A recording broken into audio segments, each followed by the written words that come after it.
Hello, everybody, and welcome to a brand new episode of Lombardi Party. Wow!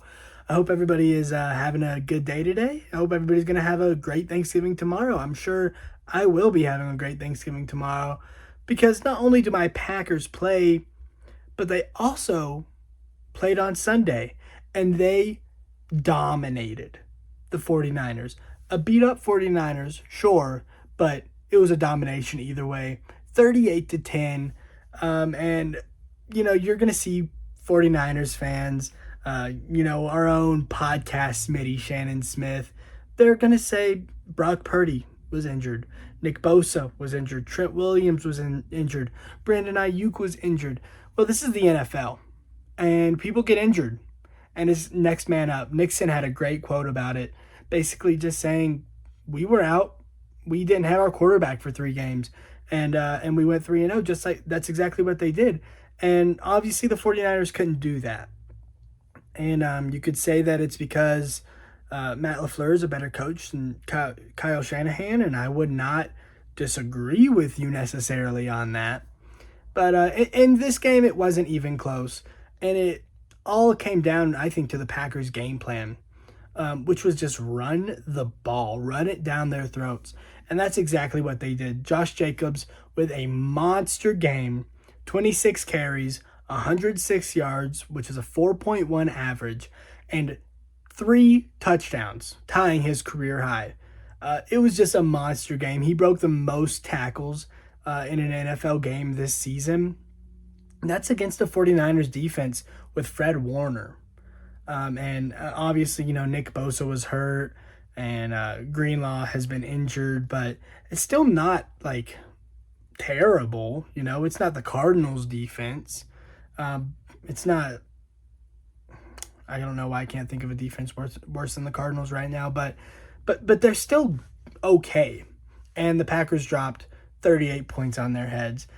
There was a lot of creativity in the run game, which is why I think it was just a Matt LaFleur master class. 42 runs to 23 passes. This is what Packers fans have been saying all along. I, at least, have been saying all along. Josh Jacobs needs to be used like Josh Jacobs. We use him when Malik Willis was in there, and he just dominated game after game after game. And then Jordan Love came back in, and it was like we forgot about him a little bit.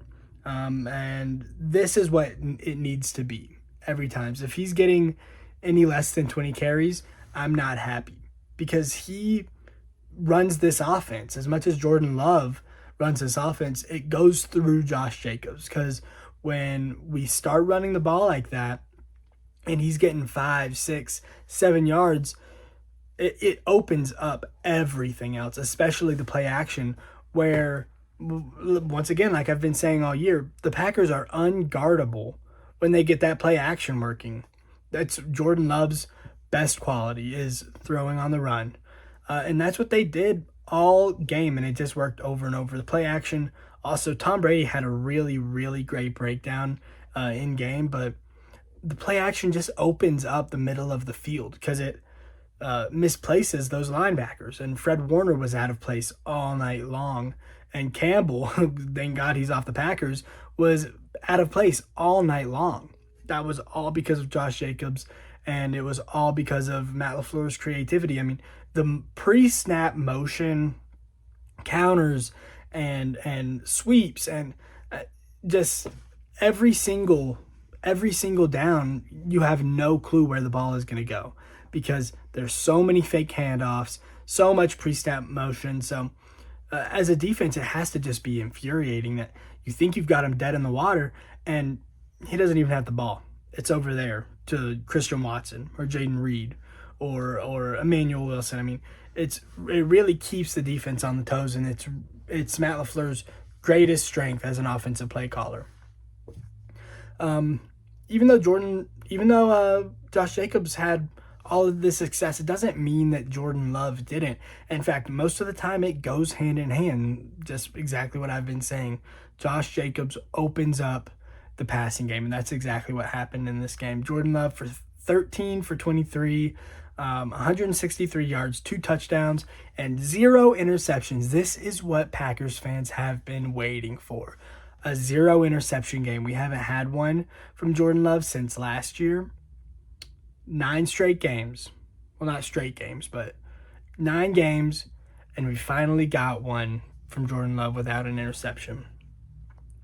I think second half, Jordan Love is back, because that's what it was last season, is when that second half of that schedule came around, and it also felt like Matt LaFleur really figured out what to do as well. That's when he really blossomed in the second half of last year, and that's when Jordan Love had that ridiculous stretch of, I think, 18 touchdowns to 1 interception, and I think it might be replicable. I didn't think it was before the year, but right now, I mean, the way that he played yesterday, it looked like he did put the ball in harm's way one time, and a couple other times because of dropped passes from receivers. He had one bad throw, and I don't know if it was a bad read or bad throw, or if he just didn't see the defender there, but he threw it right to the guy, right through his hands. So doesn't show up as an interception on the stat sheet. But Jordan Love just makes so much out of nothing all the time with his arm angles, his accuracy. His throwing power was incredible tonight. And his tight window throws, I mean, he's always been a tight window thrower. He's a gunslinger if there ever was one.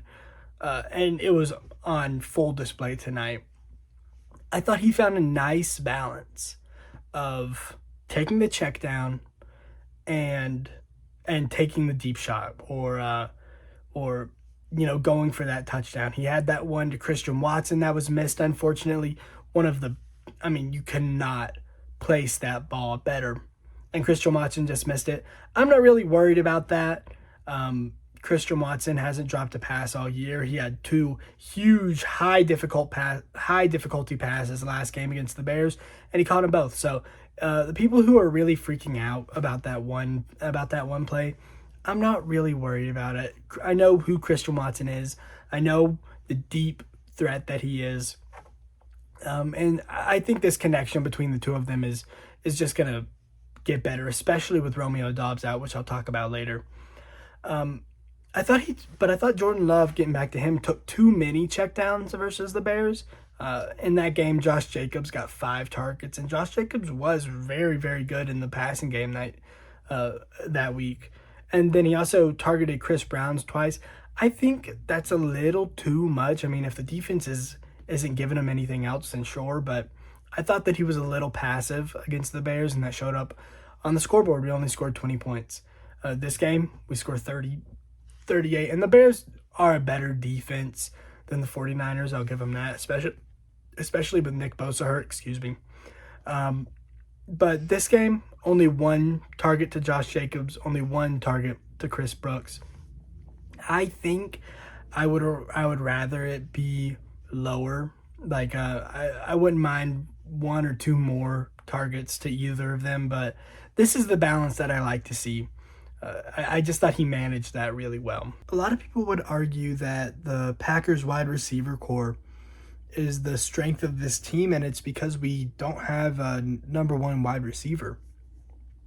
And I have been on board with that. I don't think it's the strength of this team, but I do think it's a big component. The fact that there is never a night where one person when a team can lock in on 1 wide receiver, because you have to worry about Reed, you have to worry about Dobbs, you have to worry about Watson, you even have to worry about Wicks, even though he has been disappointing, and I'm about to get into that in this game. Romeo Doubs had 3 receptions, 54 yards on 6 targets, more than double anybody else on our team, and he only played in the first half. He went down with a concussion, and obviously that's going to change the dynamics of this Thanksgiving game, and I'm going to get to that whenever we do the Dolphins preview. Tucker Kraft had 2 receptions, 26 yards, and 1 touchdown. I want to put my hat in the ring. His nickname should be Trucker Kraft, because that's what he does. He runs over anybody in his way. This game happened to be the Packers center, Josh Myers, was in his way, and he just knocked him out of the way. along with any of the other San Francisco defenders. It's just what he does. He's so fun to watch, the way he puts his body on the line. He almost had another touchdown where he just went airborne going for it. And this is what he said. This is what he does. He said in the interview, no more going out of bounds, no more going down easy. It is one more yard every single time. That's what's in his head, one more yard. And you can see it in the way he plays. I mean, he does not just talk about it, he does it. He's one of my favorite players in the entire league. Top two on this team. I mean, I just love the way he plays. Jaden Reed, pretty quiet day, 3 receptions, 26 yards, quiet for his standard. That's pretty much all there is to talk about for him. Dontavian Wicks had 1 reception for 25 yards, and he has not caught a ball in a month. So that's really big for him. Even though it's only 1 reception, that's a very, very encouraging sign, I would say. We're going to need him when Dobbs goes down, and like I said, I'm going to talk about that whenever we get to the Packers preview. Malik Heath had 2 receptions for 15 yards and 1 touchdown. He just comes through over and over. Every single time we need him, anytime his number is called, he answers. He is a lot like Dobbs in the way that he can just rise over defenders. He's got good hands. He knows where he's at on the field. So I'm a big, big fan of Malik Heath. And then Christian Watson was a disappointment in this game, to say the least. 0 receptions, 0 yards, 3 targets, which was tied for the most with Jaden Reed. And I talked about it earlier, but he just had the one huge drop off of a 50-yard bomb by Jordan Love. Put it right in his hands. I mean, you cannot place a ball better. And he just dropped it. And like I said, I'm not really worried, but I think it is worth mentioning. He's our best deep threat, so he's got to bring those balls in.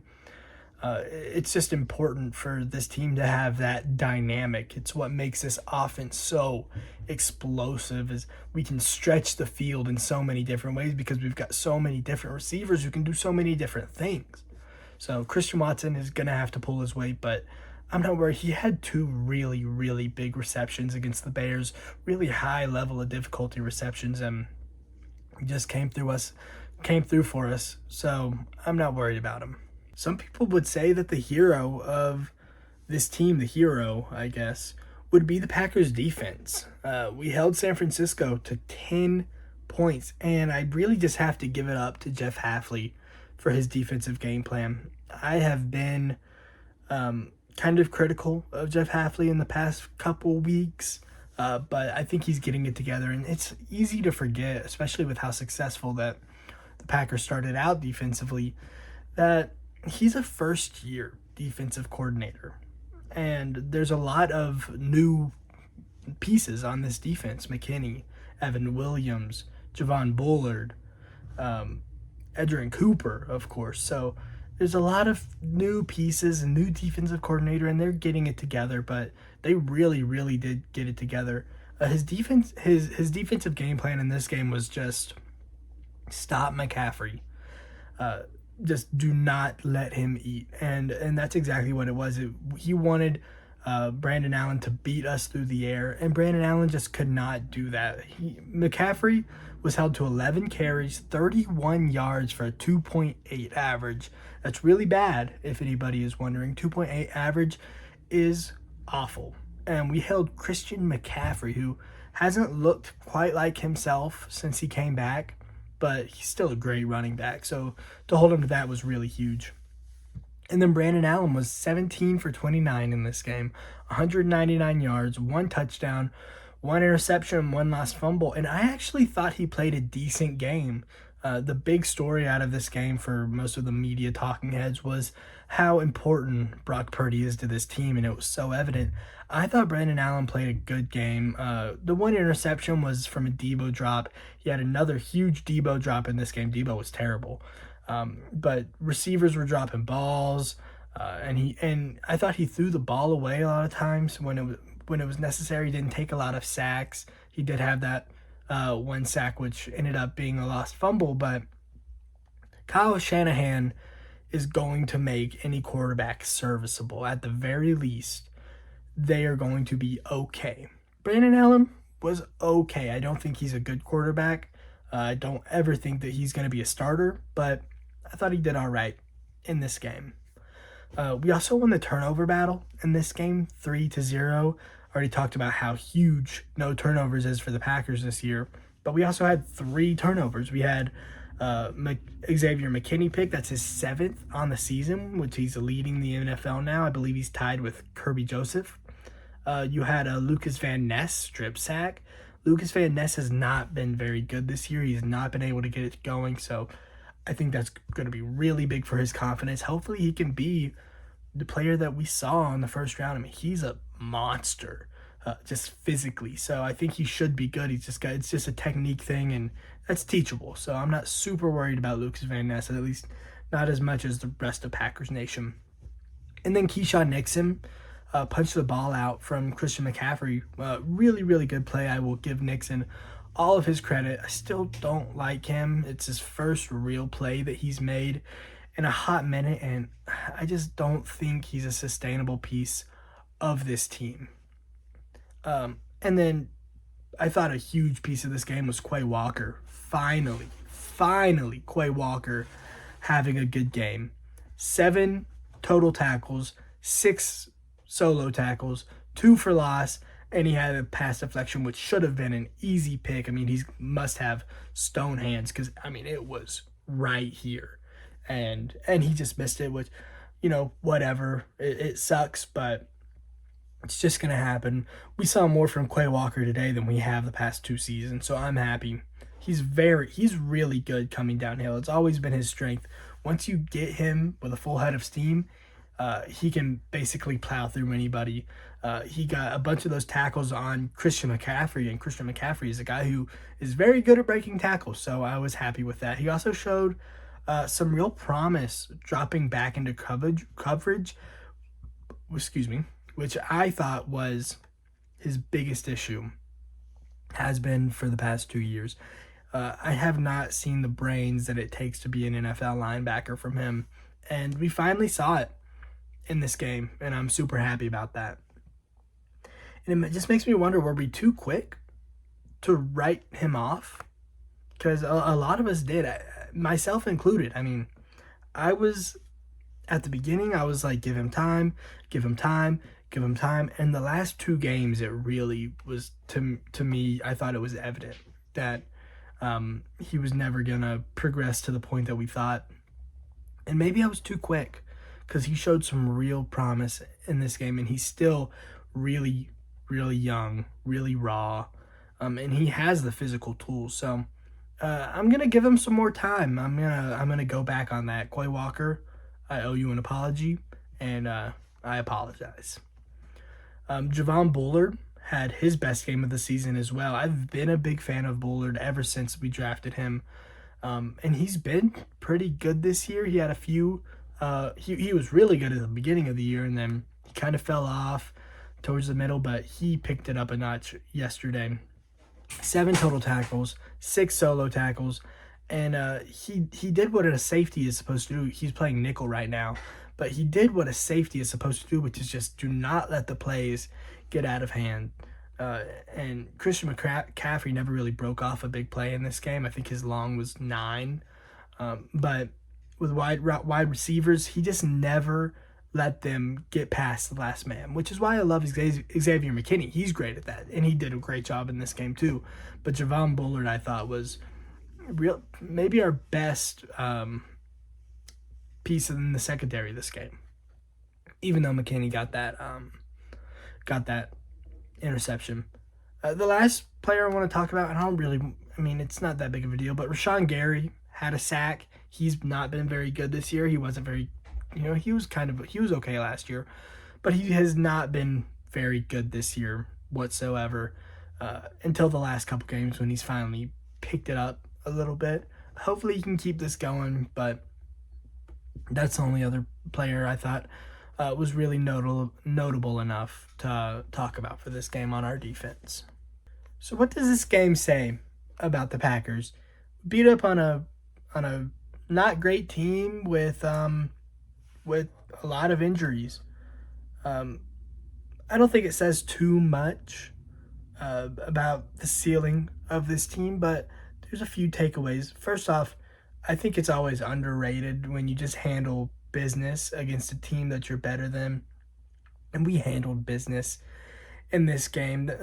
Good teams don't lose to bad teams, and I don't think the Packers have lost to a bad team this year. We've handled business against the Cardinals, Rams, 49ers. So, yeah, there's that. I also think that it proves that we can win injured. Jair, this game was hurt. He's our best corner. Edgerrin Cooper was hurt. He's our best linebacker, in my opinion, and really in everybody else's opinion other than Jeff Hafley's for some reason. But it just shows that we can win as a team. Even when a couple of our guys are down, we can step up. So I thought that was huge. I think it proves this offense is just too high-powered to stop when it's clicking. I think this was the first real game that Matt LaFleur has called correctly, in my opinion, in terms of the snap count for passes and rushes. And I just think that this was the best game that Matt LaFleur has called when Jordan Love was here. I mean, when Malik Willis was in, he was calling masterclass after masterclass. But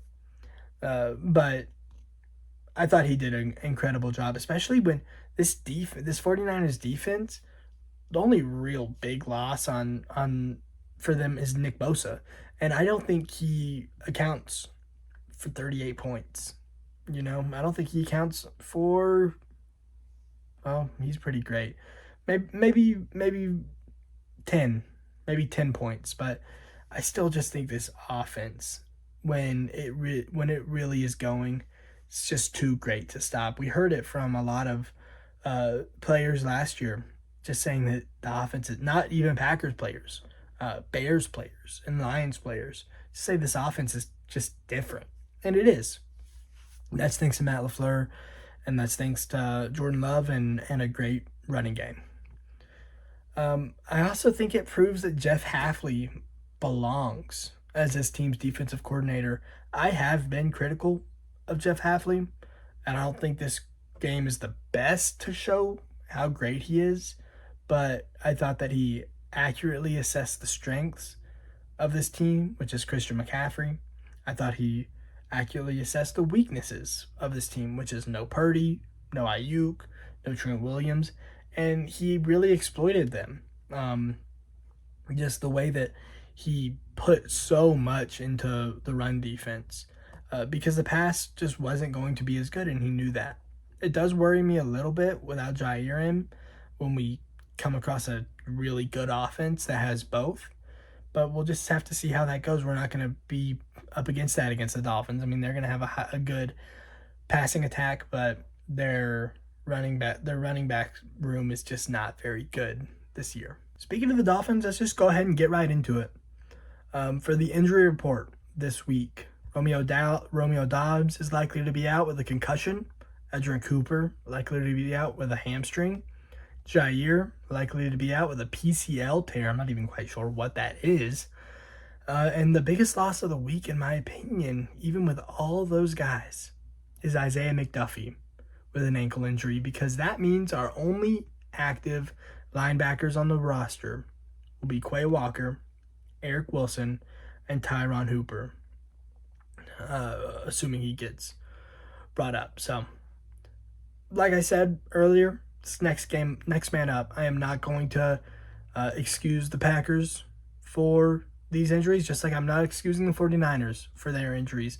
We're in the NFL, next man up every single time. That's how it works. So, with that said, keys to the game. Lean on the run game. There is no reason why we should not be using Josh Jacobs the exact same way in this game. Hand him the ball, first 2, then pass, another 2 to Josh, then pass. Do that until the play action has been unlocked. And when that happens, offense is going to be smooth sailing. So just use Josh Jacobs, lean on him. He's our rock. Then we have to limit our shot plays. And I think the Dolphins are really unique in this way because you've got Tua, who is very, very accurate. He's smart with the football. He doesn't do a lot. He doesn't have a lot of interceptions, but he also does not have a very big arm. So with these wide receivers who have really big play abilities, super fast wide receivers who can get down the field in the blink of an eye, Tua can't quite hit them down there that far. But these guys, when they catch it, their run after catch ability is insane. So we really have got to limit deep plays, and that's going to come down to Xavier McKinney. It's going to come down to Evan Williams. They're going to have to play really, really disciplined against this fast wide receiver room. And then I think we have to win the turnover battle. This team is difficult to play from behind against just because of their offensive firepower that they have. And Tua doesn't turn the ball over much. So Jordan Love is going to have to be really, really safe to account for that. Because if we give it up, chances are they're not going to do the same, unfortunately. It's got to be a forced error. If we do all that, then I think it's going to be smooth sailing. I'm not too worried about this game, but don't overreact, Packers Nation. If our DBs can't get home, Tua gets rid of the ball really, really fast. That's his whole thing because he can't throw the ball very far down the field. So they get rid of the ball quickly. Probably not going to sack him very much unless we can get home immediately. So don't overreact if the sack numbers don't look great. And don't overreact if it's a high-scoring game. The Dolphins score 25 points per game with Tua. If we can't score 4 touchdowns, if we can't get 2 through the air, 2 on the ground, then I don't know. I mean, I would really like to score 30 in this game to feel super comfortable. That being said, I'm really not too worried about this game. Dolphins are still kind of getting back into the groove with Tua, and it feels like the Packers are finally finding their groove with Jordan Love and Josh Jacobs and Matt LaFleur. So for my prediction for this game, let's see. Dolphins are scoring 25 points per game with Tua. I'm going to go 27-32 Packers. I do think it's going to be kind of a tight game, but I do have the Packers on this one. I think this offense is just clicking right now, and I don't think it can really be stopped, especially by the Dolphins. So what does this look like now with the playoffs? Well, the only teams in the NFC with a better record right now than the Packers, the Lions, the Eagles, and the Vikings. After the Packers at 8-3, then it goes to the Commanders at 7-5. So we've got a good lead over them. Packers are looking right now like a playoff lock. We would probably have to lose out. And I don't think that's going to happen at all. And the Packers also have a tiebreaker over the Cardinals, the Rams, and the 49ers. So I think the statistic was the Packers have a 94% chance of making the playoffs right now. I am not worried about not making the playoffs. I mean, we'll be in the wild card. Unless we can start winning in the NFC North.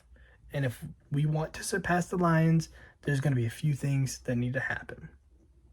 First, we need to beat the Lions and the Vikings in our games against them. We cannot lose one of those games if we want to surpass these, really just hot Lions. They are incredible. They're a great team. So we're probably going to have to win out, honestly. And then we're going to need the Vikings to beat the Lions. And then we're going to need the Bears to beat the Vikings. And then we're probably going to need the Lions to lose one extra game. It would probably be against the Bills. I could see it happening, to be honest. I don't think the Lions or the Vikings are super far ahead. I actually think the Packers are a better team than the Vikings. And I don't think the Lions are super far ahead. I also don't think the Lions are super far ahead of the Vikings. Vikings have been kind of not as great in the past couple of weeks, or a few weeks really at this point, but I still think that they can have that firepower to do it. And then the Bears would have to beat the Vikings, and we saw how close it was. Went down to overtime, 3-point game.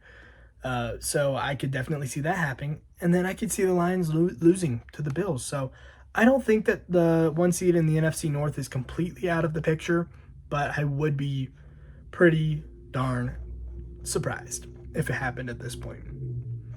But all right, that's my show, guys. Thanks for sticking around. Thanks for watching. Hope that I provided a little bit of insight for you. If you didn't know who to pick, maybe now you do. You should have always been picking the Vikings. But go and pick Boom Broadcasting. Honestly, go to YouTube, hit subscribe, watch Lombardi Party, watch Out of Pocket, watch Gridiron Address, watch Quick Hits, watch It Stinks. There are so many shows. There are so many things that you can watch. Basically anything you want. So go subscribe, go hit the notification bell, and I hope to see you guys next week. Happy Thanksgiving. Chow down, Lombardi Party, and I'll see you guys next week.